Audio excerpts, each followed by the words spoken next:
Hello students, welcome to KMPS classes. हमने vector में अभी तक 3 क्लासेस कंप्लीट की हैं। इन तीनों क्लासेस के आई बटन जो है आपको दिए गए हैं ऊपर, उनको आप जाकर के देख सकते हैं। इन क्लासेस में हमने वेक्टर की टाइप्स, यहाँ पर यूनिट वेक्टर के बारे में बात की थी, उसके अलावा डायरेक्शन कोसाइंस हमने देखा था, और यहाँ पर हमने वेक्टर के एडिशन के बारे में बात की थी, triangle of vector addition.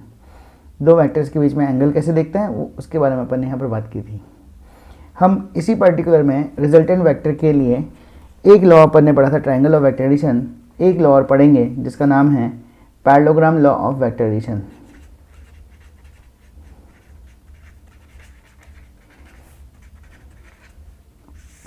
Parallelogram law क्या है? तो कुछ भी नहीं है, ये भी triangle law of vector addition का ही एक सेकंड फॉर्म है। एक्चुअली मान लीजिए ये एक वेक्टर है A और ये दूसरा वेक्टर है B। दोनों वेक्टर्स की टेल टेल कॉन्साइड कर रही हैं या फिर हेड हेड कॉन्साइड कर रहे हैं। दोनों के बीच में मान लो एंगल थीटा है। तो यहाँ पर अगर मैं इस B के हेड से A के पैरेलल और इक्वल मैग्नीट्यूड का एक वेक्टर बना दूँ, सिमिलरली A के हेड से B के पैरेलल और इक्वल मैग्नीट्यूड का वेक्टर बना दूँ, तो एक पैरेललोग्राम आपके सामने तैयार हो जाएगा। अब अगर अपन ध्यान से देखें तो यहाँ पर अगर ये B वेक्टर है तो ये भी B वेक्टर होगा। अगर ये A वेक्टर है तो ये दोनों एक दूसरे के पैरेलल है, इक्वल मैग्नीट्यूड के, तो ये भी A वेक्टर होगा। तो अब यहाँ पर अगर अपन ध्यान से देखें इसको, तो देखो ये A वेक्टर और ये B वेक्टर दोनों एक सेम सीक्वेंस में जाना है, तो मैं ट्रायंगल लॉ लगा दूंगा, तो इनका रिजल्टेंट मुझे इस डायरेक्शन में मिलेगा और रिजल्टेंट की वैल्यू होगी A vector plus B vector. तो कुल मिला के हमने कुछ नहीं किया है, यहाँ पर triangle law of vector addition को ही फॉलो किया है। लेकिन क्योंकि यहाँ पर पैरेललोग्राम बन गया तो अपन ये बोल सकते हैं कि अगर दो वेक्टर A और B किसी ट्रायंगल की दो कॉन्जिक्यूटिव साइड्स को रिप्रेजेंट कर रहे हैं, तो किसी पैरेललोग्राम की दो कॉन्जिक्यूटिव साइड्स को रिप्रेजेंट कर रहे हैं, तो इस पैरेललोग्राम का जो डायगोनल होगा वो आपको A प्लस B को रिप्रेजेंट करके देगा। यहाँ पर इस पर्टिकुलर में रिजल्टेंट जो है ये डायगोनल है, ये अपन ने देख लिया है। इस रिजल्टेंट का मैग्नीट्यूड कितना होगा ये अगर अपन देखना चाहें तो बहुत इजी वे में मैथमेटिकल टूल्स अप्लाई करके अपन देख सकते हैं। करना कुछ भी नहीं है, यहाँ पर इस A वेक्टर को थोड़ा सा आगे बढ़ा दीजिए और ये जहाँ पर हेड हेड कंसीडर कर रहे हैं उससे परपेंडिकुलर इसके ऊपर ड्रॉ कर दीजिए। अब आप देख सकते हैं कि आपके सामने एक ट्रायंगल बन चुका है, राइट ट्रायंगल। इन पॉइंट्स को अगर मैं नाम दे दूँ तो यहाँ पर मान लो ये L है, ये M है, ये N है, ये O है और ये मान लो P है। तो मेरे पास में एक राइट ट्रायंगल बन रहा है MNO। अब इस MNO में अगर ये B है, ये एंगल थीटा है, तो ये वाला एंगल भी थीटा होगा। पहली बात तो ये हो गई, दोनों एक दूसरे के पैरेलल लाइन्स हैं। अगर ये B है तो यहाँ पर ये वाली डिस्टेंस हो जाएगी B cos थीटा और ये वाली डिस्टेंस हो जाएगी B sin थीटा। अब अगर मैं ट्राइंगल LNO को ध्यान से देखूं तो यहाँ पर L से लेके N तक की जो डिस्टेंस है वो A plus B cos theta होगी क्या? देखो यहाँ से L से लेके M तक A है और M से लेके N तक B cos थीटा है, तो कुल मिलाकर के ये वाली डिस्टेंस होगी A plus B cos theta. Similarly O से लेके N तक की डिस्टेंस अपने को मिल रही है B sin थीटा। और यहाँ पर ये जो L से लेके O तक की डिस्टेंस है, क्या वो मैग्नीट्यूड ऑफ R वेक्टर है? तो बिल्कुल है। तो कुल मिलाकर के यहाँ पर मैग्नीट्यूड ऑफ R वेक्टर जो है ये हो गया hypotenuse, A plus B cos theta हो गया यहाँ पर बेस, और यहाँ पर B sin थीटा जो है वो हो गया परपेंडिकुलर। तो मैं पाइथागोरस थ्योरम अगर लगाऊँ तो मुझे R वेक्टर का जो मैग्नीट्यूड है वो मिलेगा A plus B cos theta the whole square plus B sin theta the whole square, ये सब का रूट। इसको अपन सॉल्व करेंगे तो आपको R की वैल्यू मिल जाएगी under root of A square plus B square plus 2AB cos theta. तो अगर दो वेक्टर्स अपने पास में हैं A और B, दोनों के बीच में एंगल बन रहा है थीटा, तो इनका रिजल्टेंट का मैग्नीट्यूड जो है ये क्या चीज़ है? ये रिजल्टेंट का मैग्नीट्यूड है। तो रिजल्टेंट का मैग्नीट्यूड जो है वो under root of A square plus B square plus 2AB cos theta होगा। अब इस रिजल्टेंट में कुछ केसेस अपने को यहाँ पर देखने पड़ेंगे। जैसे केस 1, थीटा अगर मान लो 0 डिग्री हो जाए। थीटा 0 डिग्री होने का मतलब क्या है, ये वेक्टर अगर ए है तो ये वेक्टर बी है, दोनों एक दूसरे के लाइन में हैं या एक दूसरे के पैरेलल हैं। तो ऐसी कंडीशन में यहाँ पर देखो थीटा की वैल्यू अगर 0 है तो कॉस थीटा की वैल्यू 1 होगी। तो आर की वैल्यू को मैं लिख सकता हूँ ए प्लस बी होना चाहिए। यहाँ पर वापस मैं बोल दूँ, ये आर जो है वो क्या है, मॉड ऑफ आर है। तो इस ए को भी मैं क्या लिख सकता हूँ, मॉड ऑफ ए, और बी को क्या लिख सकता हूँ, मॉड ऑफ बी। इसको जर्नल लैंग्वेज में अपन r equal to a plus b से रिप्रेजेंट कर सकते हैं। सिमिलरली अगर थीटा की वैल्यू 180 डिग्री हो तो कॉस थीटा की वैल्यू -1 होगी। तो यहाँ पर आर जो होगा उसकी value a square plus b square minus 2ab होगी, और a square plus b square minus 2ab का मतलब होता है ए माइनस बी का होल स्क्वायर। तो कुल मिलाकर के आ जाएगा root of a minus b the whole square. यहाँ पर आर की वैल्यू अपन लिख सकते हैं या तो होगी ए माइनस बी, अगर ए मैग्नीट्यूड जो है बी से ज़्यादा है तो, या फिर आर की वैल्यू बी माइनस ए हो सकती है अगर बी की वैल्यू ए से ज़्यादा है तो, यानी कि जो मैग्नीट्यूड में बड़ा है उसको अपन पहले लिखेंगे। देखो आपको पता है कि थीटा 0 पर कॉस की वैल्यू मैक्सिमम होती है, तो यहाँ पर ये जो पर्टिकुलर आर आया था ये मैक्सिमम रिजल्टेंट था। सिमिलरली ये जो आर आपको मिलेगा ये आपको मिलेगा मिनिमम रिजल्टेंट। इसका मतलब ये हुआ कि रिजल्टेंट जो है वो हर हालत में या तो a प्लस बी से कम होगा या उसके बराबर हो सकता है, और रिजल्टेंट की value mod of a minus B से या तो ज़्यादा होगी या उसके बराबर हो सकती है। मैंने mod of a minus B क्यों लिखा, क्योंकि a माइनस बी भी हो सकता है और b माइनस ए भी हो सकता है, जो बड़ा होगा उसको पहले लिखेंगे। तो कुल मिलाकर के यहाँ पर रिजल्टेंट की वैल्यू इसी रेंज में यहाँ पर जो है हो सकती है, a प्लस बी से ज़्यादा नहीं होगी और a माइनस बी मॉड से कम नहीं होगी। किन्हीं भी दो वेक्टर्स का रिजल्टेंट a माइनस बी से कम नहीं होगा और a प्लस बी से ज़्यादा भी नहीं हो सकता। इसी के ऊपर बेस्ड क्वेश्चंस हैं, उनको अपन देख सकते हैं। जैसे आपसे बोला जाए कि if mod of a is 3 unit, mod of b is 5 unit, then resultant of a and b cannot be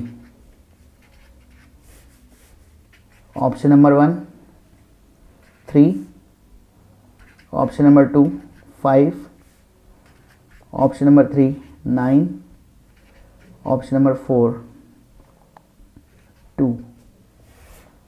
तो यहाँ पर भाई देखो सीधी सी बात यह है कि इस पर्टिकुलर में जो मिनिमम रिजल्टेंट आपको मिलेगा वो मिलेगा, क्योंकि b की वैल्यू ज़्यादा है तो मैं लिखूँगा 5 minus 3 that is 2। r maximum कितना मिलेगा, तो r मैक्सिमम आपको मिलेगा a plus B that is 5 plus 3 that is 8। कहने का मतलब यहाँ पर रिजल्टेंट क्या क्या हो सकता है, तो रिजल्टेंट हो सकता है 2 3 4 5 6 7 एंड 8। 8 से ज़्यादा रिजल्टेंट नहीं होगा और 2 से कम रिजल्टेंट नहीं होगा। तो यहाँ पर देखो 3 पॉसिबल है, 5 पॉसिबल है, 2 पॉसिबल है, तो कौन पॉसिबल नहीं है, 9 पॉसिबल नहीं, क्योंकि ये 8 से ज़्यादा है। 2 से लेके 8 तक जितने भी इन्फाइनाइट नंबर्स हैं वो सब यहाँ पर पॉसिबल हो सकते हैं। रिजल्ट में थीटा के ऊपर डिपेंड करेगा सब कुछ, लेकिन यहाँ पर 2 से कम यानी कि 1.99 भी नहीं होगा और 8.01 भी नहीं होगा, ये आपको ध्यान रखना है। इसी तरीके से क्वेश्चन जो है इस तरीके से भी आ सकते हैं।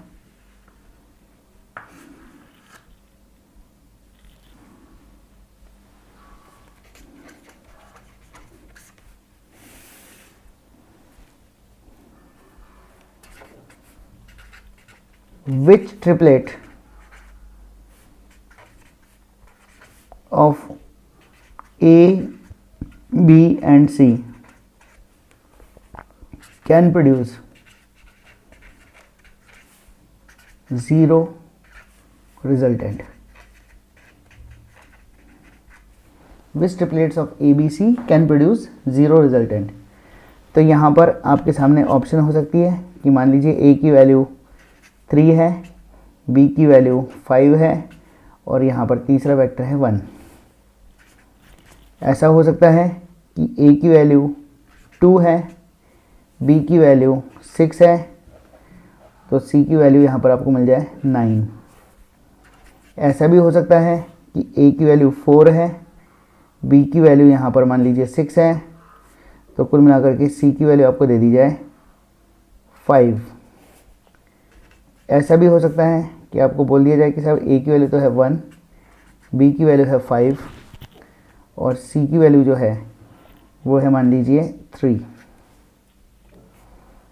तो यहाँ पर इस पर्टिकुलर में आपको ये देखना है कि कौन सा ट्रिपलेट ऐसा है जिसमें पहले दो का रिजल्टेंट तीसरा आ सकता हो, क्योंकि ट्रिपलेट जीरो रिजल्टेंट का मतलब है a plus b plus c must be equal to 0 होना चाहिए। इसका मतलब ए प्लस बी का जो रिजल्टेंट है वो माइनस सी के बराबर होना चाहिए। और मैग्नीट्यूड की बात करूँगा तो सी का मैग्नीट्यूड क्या होगा, वो एग्जैक्टली जो है ए प्लस बी के मैग्नीट्यूड के बराबर होगा, यानी कि पॉजिटिव वैल्यू आएगी। तो पहली बात, पहले दो वेक्टर्स का रिजल्टेंट की मैं बात करूँ तो इनके लिए आर मिनिमम की वैल्यू 5 - 3 यानी कि 2 हो सकती है, आर मैक्सिमम की वैल्यू 8 हो सकती है।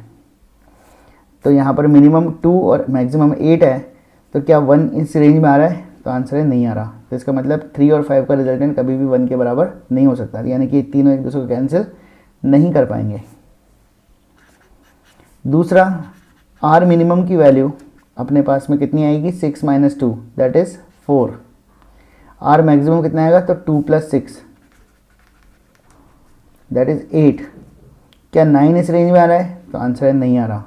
जब 9 इस रेंज में नहीं आ रहा है तो कुल मिलाकर के 9 भी इस 2 और 6 को बैलेंस नहीं कर पाएगा। तीसरी ऑप्शन क्या है, 4 6 5, 4 और 6 का मिनिमम, तो आर मिनिमम अपने पास में आ गया कितना, 2 और आर मैक्सिमम कितना आ गया, 4 + 6 दैट इज़ 10। तो कुल मिलाकर के यहाँ पर क्या 5 इस रेंज में आ रहा है, तो बिल्कुल आ रहा है। तो इसका मतलब ऐसा पॉसिबल है कि 4 और 6 जो मिलके एक वेक्टर बना रहे हो, एक रिजल्टेंट बना रहे हो और 5 उसके जस्ट अपोजिट हो, इट मे बी पॉसिबल। तो 5 इन दोनों को एनकाउंटर कर देगा, कैंसिल कर देगा। फोर्थ ऑप्शन की बात करें तो फोर्थ ऑप्शन में आर मिनिमम कितना, तो आपके सामने है कि वो 4 होगा, 5 - 1। आर मैक्सिमम कितना, तो वो होगा 5 + 1 दैट इज़ 6। तो कुल मिलाकर के यहाँ पर जो 3 है इनकी रेंज में नहीं आ रहा, इसका मतलब 3 1 और 5 को बैलेंस नहीं कर पाएगा। तो कुल मिलाकर के अपना आंसर हो गया 4 6 एंड 5 कैन प्रोड्यूस 0 रिजल्टेंट। ये डिपेंड करेगा एंगल के ऊपर कि एंगल कितना है। तो इस टाइप के क्वेश्चंस यहाँ पर रिजल्टेंट वेक्टर से रिलेटेड आपको देखने को मिल सकते हैं, जो आपको फॉलो करने चाहिए। रिजल्टेंट वेक्टर के बारे में और भी बातें करेंगे। जैसे पहली बात यह है, अपन ने केस 1 पढ़ा थीटा बराबर 0 डिग्री, केस 2 पढ़ा अपन ने थीटा इक्वल टू 180 डिग्री। अब एक केस अपन और पढ़ रहे हैं, if magnitude of a is equal to magnitude of b, इन दोनों को अपन ए बोल देते हैं। एक वेक्टर है ए वेक्टर, दूसरा वेक्टर है बी वेक्टर, लेकिन ए और बी वेक्टर ऐसे हैं कि इन दोनों का मैग्नीट्यूड सेम है। तो ए का मैग्नीट्यूड भी ए है और बी का मैग्नीट्यूड भी ए है। इन दोनों के बीच में एंगल अगर थीटा हो तो हम रिजल्टेंट को क्या लिखेंगे, तो रिजल्टेंट की वैल्यू को लिखेंगे √(a² + b² की जगह क्या लिख देंगे, a² + 2ab का मतलब 2a² cos थीटा। तो रिजल्टेंट की वैल्यू को अपन लिख देंगे √(a² + a², 2a² + 2a² cos theta. तो r कैन बी रिटन है, देखो 2a² कॉमन आ गया, 1 + cos थीटा, 1 + cos थीटा अपन ने सबने पढ़ा हुआ है कि 1 प्लस कॉस्टा की value 2 cos square theta by 2 होती है। 1 प्लस कॉस्टा की value 2 cos square theta by 2 होती है। तो यहाँ पर आर की वैल्यू आपको मिलेगी under root of 2a square into 2 cos square theta by 2। जब इसको आप सॉल्व करोगे तो आर की वैल्यू आपको मिल जाएगी 2a कॉस थीटा बाई 2। तो यहाँ पर दो वेक्टर अगर a और दूसरा वेक्टर भी अगर a है मैग्नीट्यूड वाइज, तो इनका रिजल्टेंट जो r होगा वो डेफिनेट सी बात है उसकी value 2a cos theta by 2 होगी। तो इजी वे में अपन यहाँ पर दो वेक्टर्स के रिजल्टेंट देख सकते हैं अलग अलग कंडीशंस में। यहाँ पर इसमें अपन आगे बात और करेंगे, लेकिन उससे पहले एक छोटी सी बात आप पढ़ लीजिए। इस पेज पर हम दोबारा से आएंगे, लेकिन उससे पहले एक छोटी सी बात यहाँ पर अपने को देखनी है।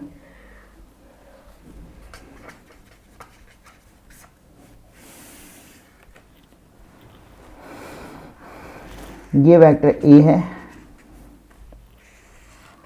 ये वेक्टर b है, दोनों के बीच में एंगल थीटा आ गया। यहाँ पर इन दोनों का रिजल्टेंट अपने पास में r है। r अगर मान लीजिए a के साथ में अल्फ़ा एंगल बनाए, r वेक्टर a के साथ में एंगल अगर अल्फ़ा बनाए तो क्या होगा? तो ध्यान से देखिए, यहाँ पर मैं वापस इसका अगर पैरेललोग्राम बना दूँ तो ये a वेक्टर, ये b वेक्टर, ये वापस a वेक्टर, ये वापस b वेक्टर, और यहाँ पर ये है रिजल्टेंट। ये रिजल्टेंट वेक्टर a के साथ में बना रहा है अल्फ़ा एंगल।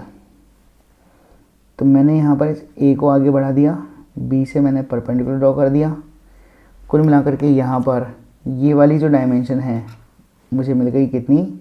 अगर ये थीटा एंगल है टोटल, तो ये भी थीटा एंगल होगा, तो ये मिलेगा b साइन थीटा, ये मिलेगा मुझे b कॉस थीटा। तो कुल मिलाकर के यहाँ पर ये टोटल डिस्टेंस हो गई a plus B cos theta, और ये डिस्टेंस हो गई b साइन थीटा। आप देख सकते हैं कि एक राइट ट्रायंगल बन रहा है वापस। इस राइट ट्रायंगल में अल्फ़ा के लिए b साइन थीटा तो हो गया परपेंडिकुलर, और a प्लस बी कॉस हो गया बेस। तो मैं सीधा सीधा लिख सकता हूँ tan alpha equal to perpendicular upon base. तो tan अल्फ़ा बराबर b sine theta upon a plus B cos theta. याद रखने का तरीका, अगर r का एंगल बन रहा है a के साथ तो स्टार्ट करेंगे b से। tan में साइन हमेशा ऊपर होता है और cos हमेशा नीचे होता है।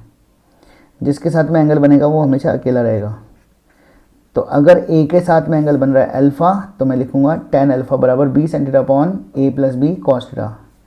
अगर यहाँ पर रिजल्टेंट b के साथ में बीटा एंगल बना रहा होता, अगर ये रिजल्टेंट b के साथ में बीटा एंगल बना रहा होता, तो मैं लिखता tan बीटा बराबर a, b के साथ में एंगल बन रहा है ना, तो a से स्टार्ट करेंगे साइन थीटा अपॉन b के साथ एंगल बना है तो b अकेला रहेगा plus a cos theta.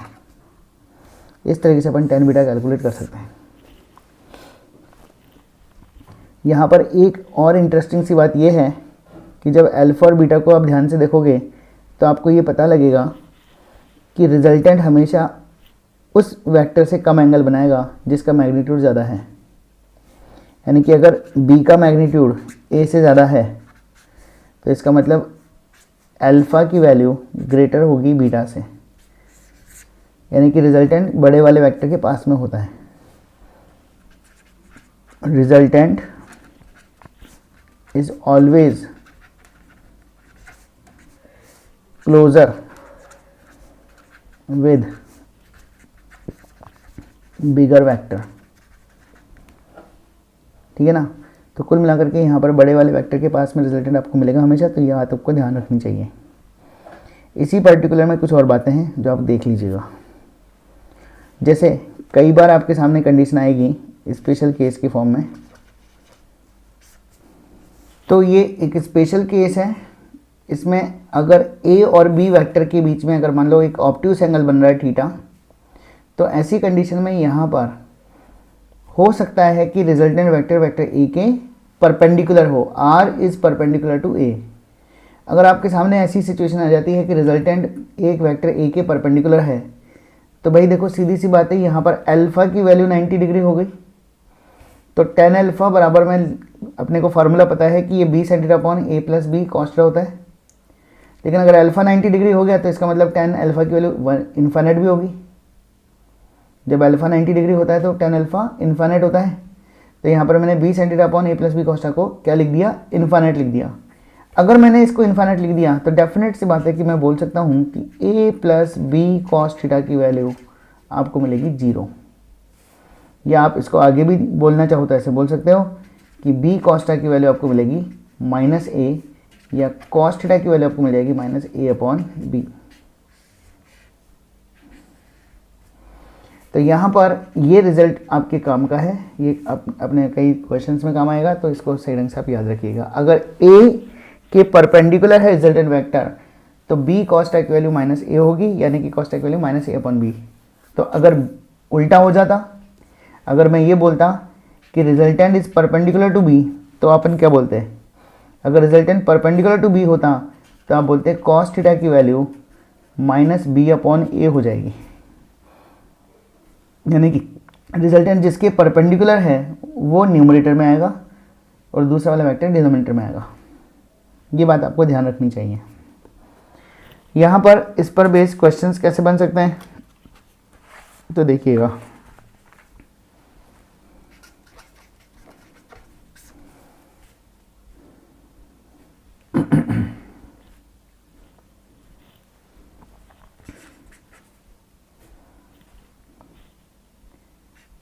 P and Q vectors are at theta angle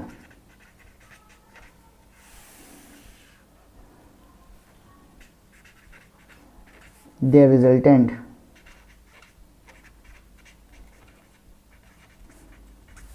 is R. If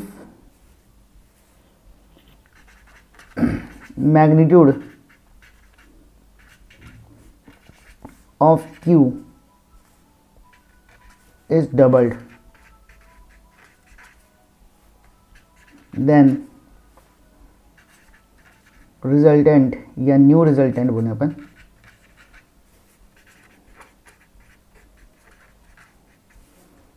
becomes perpendicular to P. Find the value of R. Question simple सा है, ये एक वेक्टर था P, दूसरा वेक्टर है Q, दोनों का रिजल्टेंट था R। अब देखो इस क्वेश्चन में डायग्राम बनाने से पहले आगे भी पढ़ो। If magnitude of Q is doubled, तो अगर बेटा मैग्नीट्यूड Q का डबल कर दिया तो क्या डायरेक्शन चेंज हो जाएगी, तो डायरेक्शन तो चेंज नहीं होगी। इसका मतलब ये वेक्टर अगर P है और Q का डबल इधर होगा तभी तो रिजल्टेंट बीच में आएगा ना, यहाँ पर 90 डिग्री के एंगल पर P से। तो यहाँ पर मुझे ये पता लग गया है कि जो 2Q वेक्टर है वो डेफिनेट सी बात है कि P के रेस्पेक्ट में ऑब्ट्यूस एंगल पर है, तो यहाँ पर Q वेक्टर इधर ही होगा। ये एंगल थीटा है, जो एंगल P और Q के बीच में है वही एंगल P और 2Q के बीच में होगा, क्योंकि हमने केवल मैग्नीट्यूड को डबल किया है, क्योंकि डायरेक्शन को थोड़ी चेंज किया है, तो थीटा की वैल्यू तो उतनी रहने वाली है। यहाँ पर इन दोनों के बीच में जो रिजल्टेंट था वो था R। अब यहाँ पर R की वैल्यू कितनी, तो R की वैल्यू के लिए फार्मूला अपने पास में है P square plus Q square plus 2PQ cos theta. अब यहाँ पर अगर अपने को कॉस थीटा की वैल्यू पता लग जाए तो अपन क्वेश्चन सॉल्व कर ले। तो ये कॉस थीटा की वैल्यू कैसे पता लगेगी, तो सेकंड पार्ट जो है क्वेश्चन का है उससे अपन कॉस थीटा की वैल्यू निकाल सकते हैं। P और 2Q का रिजल्टेंट P के परपेंडिकुलर है, इसका मतलब यहाँ पर इस क्वेश्चन में A वेक्टर का रोल प्ले कर रहा है P और B वेक्टर का रोल प्ले कर रहा है यहाँ पर 2Q। तो हमने थोड़ी देर पहले पढ़ा था कि if resultant is perpendicular to A then cos theta equal to minus A upon B, पढ़ा था अभी थोड़ी देर पहले। तो यहाँ पर इस क्वेश्चन के अकॉर्डिंग मैं बात करूँ तो कॉस थीटा की वैल्यू ए की जगह क्या लिख दूँ, तो ए की जगह लिख दूँगा पी और बी की जगह लिख दूँगा मैं क्या 2q। तो कॉस थीटा की वैल्यू मेरे पास में माइनस पी अपॉन 2q आ गई। थीटा दोनों डायग्राम में सेम है, तो इसका मतलब यहाँ पर ये वाला कॉस थीटा भी माइनस पी अपॉन 2q होगा कि नहीं होगा, होगा। तो यहाँ पर r की वैल्यू फाइनली अब मेरे पास में आ गई कितनी, P square plus Q square plus 2pq into cos theta. Cos theta की वैल्यू कितनी है, माइनस पी अपॉन 2q। तो p अपॉन 2q, माइनस का साइन मैंने पहली बार लगा दिया। यहाँ पर q से q कैंसिल, 2 से 2 कैंसिल, तो ये हो गया p स्क्वायर। तो r की वैल्यू आपको मिल गई under root of P square plus Q square minus P square. तो r की वैल्यू एग्जैक्टली q के बराबर आ गई। तो कुल मिलाकर के यहाँ पर आपको कभी भी कोई वेक्टर का, दो वेक्टर्स का रिजल्टेंट किसी एक वेक्टर के परपेंडिकुलर मिल जाए तो आपको क्या करना है, कॉस थीटा की वैल्यू जिसके परपेंडिकुलर वेक्टर है उसको पहले लिखोगे ऊपर न्यूमरेटर में और दूसरे वेक्टर को लिख दोगे डिनोमिनेटर में और आगे लगा दोगे माइनस का साइन। तो ये बात आपको ध्यान रखनी चाहिए। आज के लिए इतना काफ़ी है, आप लोग इसी को आगे प्रैक्टिस कीजिएगा। इससे रिलेटेड क्वेश्चंस अपन चैप्टर के लास्ट में देखेंगे।